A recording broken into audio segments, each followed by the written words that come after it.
Y tal como dijimos en el editorial, íbamos a ver otras crisis que también está haciendo agua este gobierno, que no solamente es el problema migratorio, sino que también tenemos un problema del desempleo bastante importante, bastante grave, bastante preocupante. Y para eso contamos con la presencia de Francisca Espinosa, economista, investigadora del Instituto de Políticas Públicas de la Universidad Andrés Bello. ¿Cómo está, Francisca? Hola, muy bien, muchas gracias.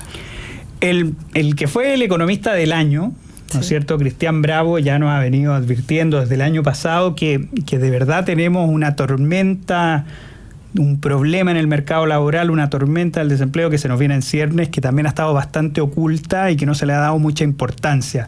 Hablemos un poco de un panorama general de cómo se está desplegando el mercado laboral y si es tan cierto esta advertencia que nos ha hecho David Bravo desde la segunda, desde fines del año 2023.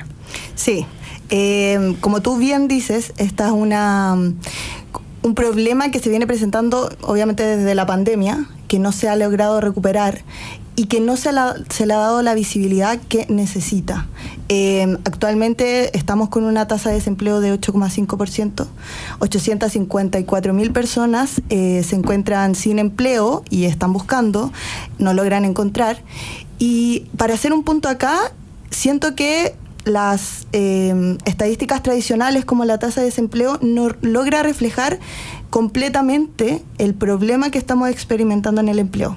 ¿Y eso por qué, claro? Sí, ¿esto por qué? Porque, para que lo entiendan fácil, la tasa de desempleo se calcula en base a las personas desempleadas y las personas que se encuentran ocupadas, pero no tiene adentro o no considera las personas que están en edad de trabajar y que están inactivas, es decir, que no están ni buscando empleo ni están ocupadas.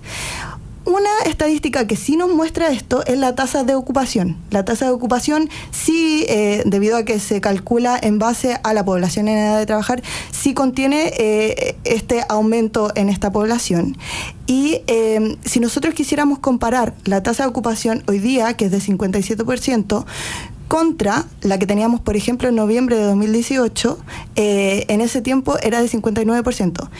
Esto puede ser 2 puntos porcentuales, puede no importar. Sin embargo, si nosotros hubiéramos seguido la misma trayectoria laboral que teníamos, la misma trayectoria del mercado laboral que teníamos, por ejemplo, en 2018, y nos pusiéramos ahora la meta de tener esta tasa de ocupación de 59%, nos daríamos cuenta que 344.000 empleos están también en déficit, sumado a los 854.000 que te mencioné anteriormente. Si sumamos este aumento, este déficit de empleo, llegamos a que la tasa de desempleo de verdad sería 12%. Es decir, estamos aún en niveles que son súper preocupantes.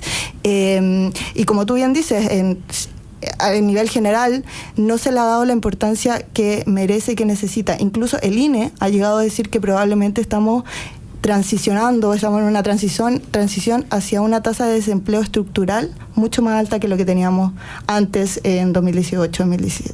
Wow, eso es realmente dramático, porque muchas veces nosotros nos quedamos como si fuera la verdad revelada casi. Exacto. Este porcentaje que nos da el INE, sí, y listo, y eso ya como que no admite mayor interpretación y mayor análisis, y al final esto es muchísimo más complejo. Este es solo un dato que al final no abarca toda la realidad. Exacto. Que implica. Y fíjate que en ese punto, y esa es una de las razones por la cual invitamos a Francisca Espinosa, investigadora del Instituto de Políticas Públicas de la Universidad Andrés Bello, es el panel laboral UNAV, que yo lo leí en Exante, que es, cuéntanos un poco en qué consiste el panel laboral y cuáles son las conclusiones que han sacado sobre el estado del mercado laboral. Sí, el panel laboral de la Universidad Andrés Bello que hicimos desde el instituto es una instancia que reúne a 25 headhunters. Los headhunters son los que... ¿Cuál es la gracia? ¿Por qué quisimos tomar la opinión de ellos y incorporar al mercado la información que ellos pueden transmitir? Porque ellos conocen tanto la demanda laboral como la oferta laboral. Son como el único actor del mercado laboral que tiene los dos lados, como digo, la demanda y la oferta. Entonces tenemos 25 headhunters que son muy variados. Tenemos, por ejemplo, desde trabajando.com, que busca cargos masivos, desde otros que buscan cargos más ejecutivos.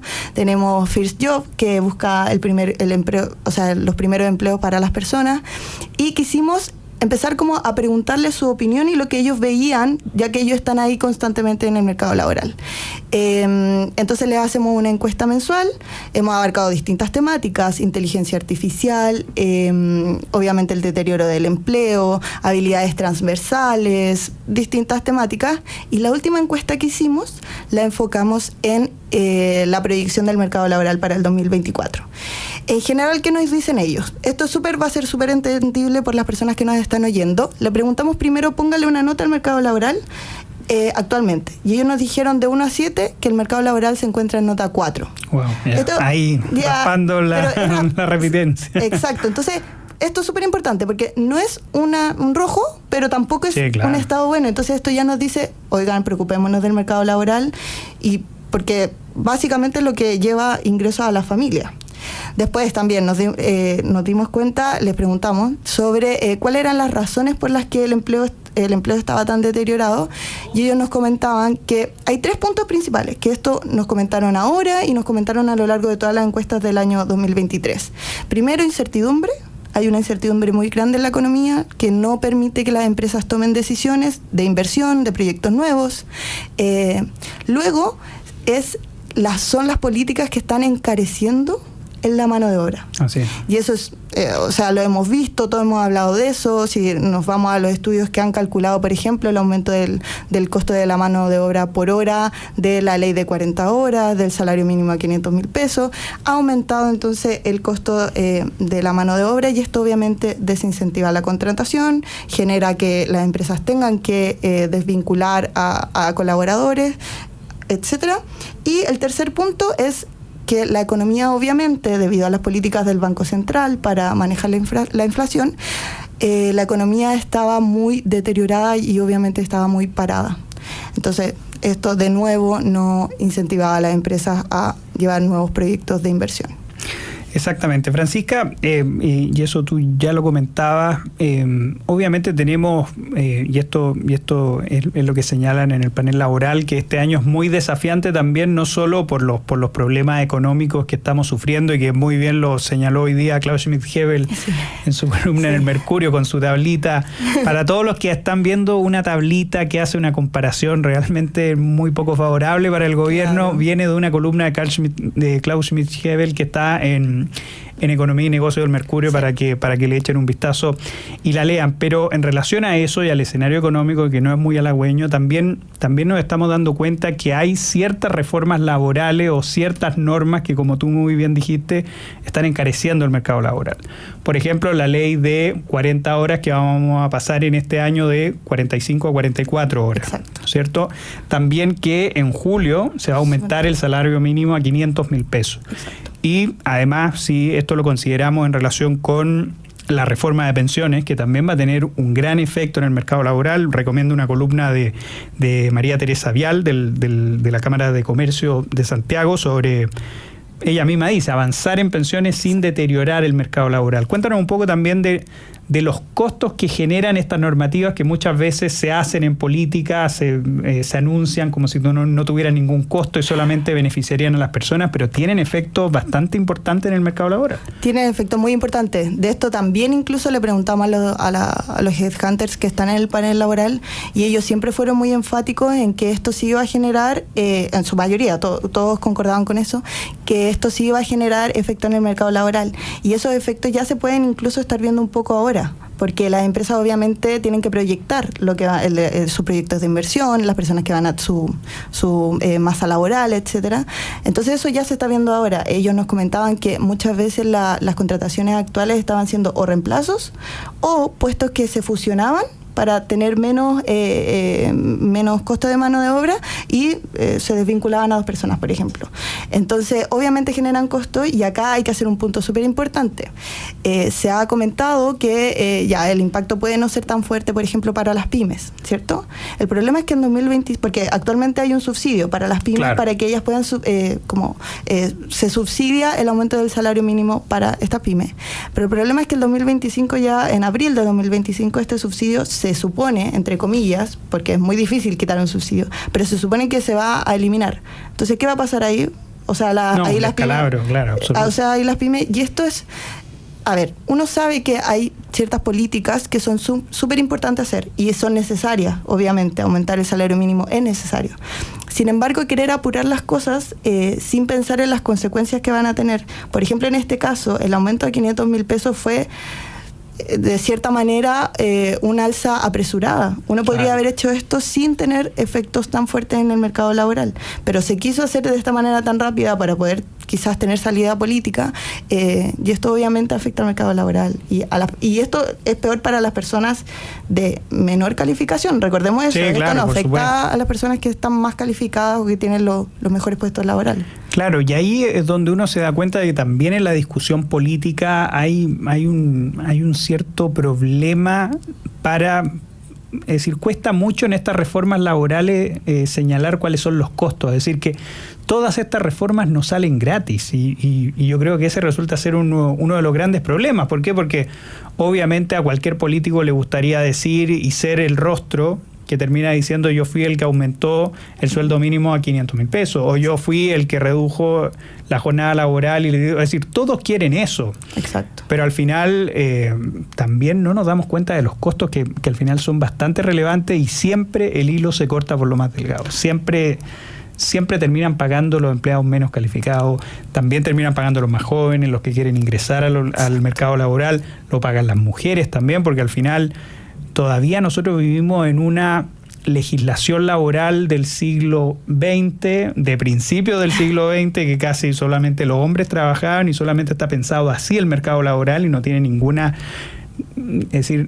pensamiento que el mercado laboral y la vida se ha complejizado y al final nuestro mercado laboral o nuestra legislación laboral, mejor decirlo así, no está a la altura ni de los desafíos de los inicios del siglo XXI, ni los que se nos vienen. Exacto. Acá un punto que tocaste que es súper importante en base a esto del mercado laboral y la mujer, que me acabo de acordar.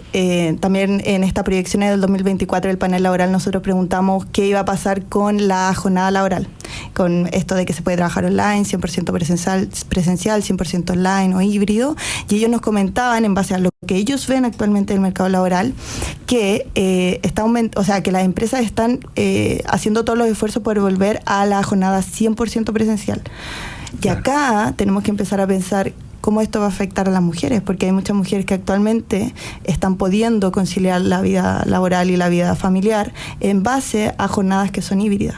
Entonces acá también es un temazo que hay que empezar a abordar, que vamos a volver a lo de antes, vamos a permitir mayor flexibilidad, que es muy necesaria en el mercado laboral, cómo esto va a afectar a la productividad laboral, que es también algo que se ha hablado mucho cuando ponemos encima el tema de el trabajo online. Claro, y en ese sentido es donde uno, Francisca, echa de menos y extraña en la discusión política un discurso más fuerte en relación con la flexibilidad laboral. En el sentido de que al final no son las leyes, es decir, nosotros ya nos damos cuenta que los legisladores son lo suficientemente torpes, lo suficientemente lentos, ¿no es cierto?, como para estar a la altura de los acontecimientos y de las exigencias del mercado laboral, y que al final, con las leyes incluso, el mercado laboral se termina regulando solo, se termina adaptando a las nuevas necesidades. Entonces, en ese sentido, yo no sé si estás de acuerdo conmigo, pero dentro de la discusión política también debería recuperarse con más fuerza el discurso sobre la flexibilidad laboral antes que estos discursos intervencionistas que al final quieren mejorarle la vida a los trabajadores y al final terminan perjudicándose. Sí, muchas veces sí, pero si me pregunta ya, aquí me voy a alargar un poco, sí, que me tengo que alargar en eso, pero si tú me preguntas ahora lo que habría que hacer para que el mercado laboral vuelva a reflotar, también, por supuesto. Yo digo que no hay que seguir innovando, ni siquiera aumentar la flexibilidad laboral, nada de eso. Siento que actualmente tenemos que dejar que el mercado laboral, entre comillas, se arregle solo lo que conocen los economistas por ceteris paribus. Claro. Ya, exactamente eso. Dejemos que, y esto es como lo que yo pienso que se debería hacer, dejemos que el gobierno implemente sus iniciativas de recuperar la inversión, recuperar el crecimiento, etcétera, pero ya no innovemos más en políticas o proyectos de ley que vayan o que sean del mercado laboral. Dejemos que se se arregle solo. Ya tenemos 2 actualmente, como tú dices. Eso te iba a preguntar. El gobierno está intentando, porque ya vemos que están las 40 horas, está el sueldo mínimo, reforma de pensiones. ¿Hay otras reformas que también amenazarían el mercado laboral que ahora se están discutiendo? Exacto. Hay un proyecto de ley que se publicó el 3 de enero, que, si te soy sincera, yo no lo entiendo. Yo no entiendo cómo se puede pensar que esto le va a hacer bien al mercado laboral. Si me permite hablar un poco de eso. Sí, por favor. Ya. Entonces, ¿qué pasa con este proyecto? Este proyecto lo que busca es cuidar a los trabajadores de la amenaza, entre comillas, que según ellos genera la automatización y la inteligencia artificial. Ya, entonces, ellos que proponen son 2 cosas cortitas. Lo que ellos proponen es, primero, que a las personas no se les pueda desvincular de la empresa si es por razones de automatización laboral. Es decir, no sé, si X supermercado quiere no tener una cajera y quiere tener estos cajeros de autoservicio, no lo puede hacer. Y si es que lo quiere hacer, necesita primero haber capacitado a los trabajadores en inteligencia artificial, automatización, etcétera. Entonces, este es el primer punto, que no es el más terrible, el siguiente es más terrible, pero en este punto, ¿son las empresas las encargadas de capacitar a las personas? Todos queremos que las empresas sí capaciten a sus trabajadores, etcétera, les conviene a ellos mismos, aumenta la productividad laboral de los trabajadores, pero tenemos que obligar a las empresas, tenemos que hacer que ellos incurran siempre en este costo y por obligación tengan que capacitar a los trabajadores. Y más aún, ¿son ellos los que están, valga la redundancia, más capacitados para hacer esto? No, y eso lo hemos visto con todos estos procesos como de la época de Lagos, de que la capacitación laboral que venía por parte del empleador era muy importante, el código CENSE. Eso al final se ha demostrado que tampoco ha tenido un gran efecto en la productividad del país. Exacto. Y está si todos queremos que las personas se capaciten y que todas las personas que quizás actualmente no tienen los conocimientos en inteligencia artificial, las personas de mayor edad, etcétera, todos queremos que ellos se capaciten, pero no, dejemos de hacer que la regulación laboral sea más rígida de lo que es, porque eso en ningún momento va a mejorar el mercado laboral y su estado. Y otra cosa que propone, disculpa, este proyecto de ley, que me impresiona, es que establece que las empresas van a tener que producir en base a un 95% de fuerza laboral, fuerza laboral humana, y el otro 5% tiene que ser en base a maquinaria, tecnología, etcétera. O sea, 95% y 5% para el otro. Wow. Y acá, esto es como la clase más básica de introducción a economía que te pasan. Te dicen, las empresas maximizan sus ganancias o sus utilidades, y de ahí ellos sacan cuál es la cantidad óptima de trabajo, cuál es la cantidad óptima de capital. O sea, vamos a decirle a todas las empresas que tienen que producir, como yo digo, como el Estado dice que tienen que producir, y lo vamos a hacer iguales para todos. O sea, el nivel de restricción que le están imponiendo a las empresas con este proyecto de ley, que espero que se quede ahí dormido como siempre los proyectos de ley, espero que se quede dormido ahí, con este proyecto no tiene ni pie ni cabeza y solamente generaría más rigidez dentro del mercado laboral, pero fuertemente. No, y por supuesto esa planificación central que siempre se ha demostrado fracasada, al final, con las tecnologías que existen ahora, con los nuevos procesos, con las innovaciones, se demuestra ya absolutamente impresentable. Es decir, ¿en qué siglo está viviendo el gobierno? Exacto. Para presentar eso? O sea, sí. Y por eso te digo, o sea, como que no tiene ni pie ni cabeza. Y de nuevo, que esto ha pasado en distintos años. Dejemos de tenerle miedo al progreso, a la inclusión de inteligencia artificial, de la automatización, y obviamente hagamos cosas para que las personas se capaciten, pero no le pongamos toda esta carga a las empresas, porque eso va a generar o va a ir en detrimento de las personas y del mercado laboral y de las personas obviamente que tienen o que están en puestos más menos capacitados, no sé cómo. Por supuesto. Estamos con Francisca Espinosa, economista, investigadora del Instituto UNAP de Políticas Públicas. Nos vamos a una brevísima pausa comercial. Quédese en nuestra sintonía, que ya vuelve Llegó la Hora en Radio Agricultura. Estamos de vuelta en Llegó la Hora de Radio Agricultura con Francisca Espinosa, investigadora del Instituto UNAP de Políticas Públicas, hablando sobre el desempleo. Hemos hablado muchas cosas bastante interesantes, ya nuestros auditores se han dado cuenta. Es decir, vivimos en una crisis bastante importante del desempleo, que no la refleja muy bien ese típico dato que nosotros vemos en las noticias en relación con el INE, que ya los mismos que participan en el mercado laboral de manera activa, que lo ven como ninguno, la oferta y la demanda, que son los headhunters, ven problemas bastante importantes y le ponen una nota bastante deficiente a nuestro mercado laboral actual. También hemos hablado de que el gobierno lamentablemente ayuda muy poco, ya ha ayudado muy poco con las 40 horas, con el sueldo mínimo, con la reforma laboral, con la reforma previsional y ahora con esta nueva reforma sobre la inteligencia artificial, realmente dramático. Pero obviamente aquí intentamos en Llegó la Hora también ir como a la parte propositiva, Francisca. Está bien, poco podemos esperar de un gobierno que hace estos desastres y que legisla para el siglo XXI como si estuviéramos en el siglo XIII, pero porque ni siquiera para la revolución industrial está ese proyecto de ley del que nos comentábamos. ¿Cuál crees tú que deberían ser las propuestas para volver a reactivar nuestro ya muy alicaído mercado laboral? Sí, es lo que en principio yo te comentaba antes de la pausa. Y de verdad yo creo que eso es lo que se tiene que hacer, es preocuparnos de que la actividad vuelva a repuntar.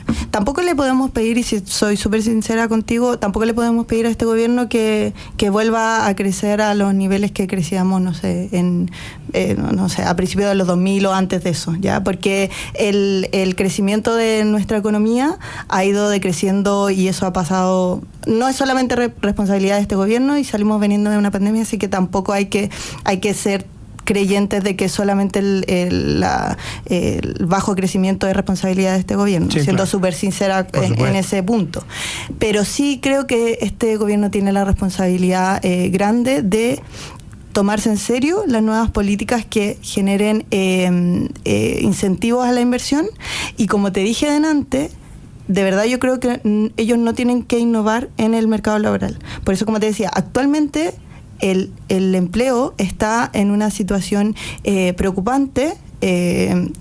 Como ya vimos, tenemos una tasa de desempleo que incluso nos está mostrando la situación mala en la que se encuentra de verdad el empleo actualmente, pero yo no creo que el gobierno ni tampoco ningún proyecto de ley debería buscar innovar. Dejemos que el mercado laboral, aunque no lo creamos, se regule solo, siempre que no se ingresen, no sé, proyectos de ley en otros temas, no sé, reforma tributaria, o no se genere más incertidumbre. Entonces, yo buscaría con todo mi esfuerzo no generar más incertidumbre, apostar de nuevo por políticas que vuelvan a reactivar el crecimiento, dejar que el Banco Central siga haciendo su trabajo, porque el Banco Central, y esto también incluso el panel laboral nos hablaba de eso, pero también es muy conocido que la disminución de la tasa de política monetaria actualmente va a tener sus efectos, va a volver a dinamizar nuestra economía. Entonces dejemos que la economía se dinamice, que el Banco Central siga haciendo su tan buen trabajo,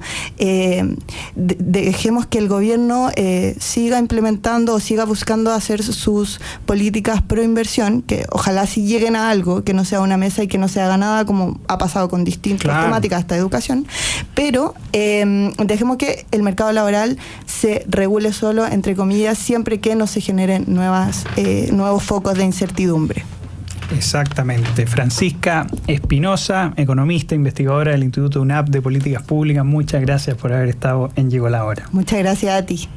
Y a nuestros queridos auditores les queremos contar que a las 8 en nuestras redes sociales va a salir un concurso de este gran libro, Historia de la Filosofía, Poemas de José Miguel Ibáñez Langlois, de editorial Tanto Monta, que lo comentamos en Entre Libros y Lagos hace unas semanas atrás. Así que estén muy atentos a nuestras redes sociales, a nuestro Twitter, a nuestro TikTok, a nuestro Instagram, para que se puedan ganar este gran libro, cortesía de editorial Tanto Monta. Y esto ha sido todo por hoy en Llegó la Hora de Radio Agricultura. Nos vemos mañana, que estén muy bien. Ya viene, y quédese en nuestra sintonía porque ya viene Los Tres Mosqueteros.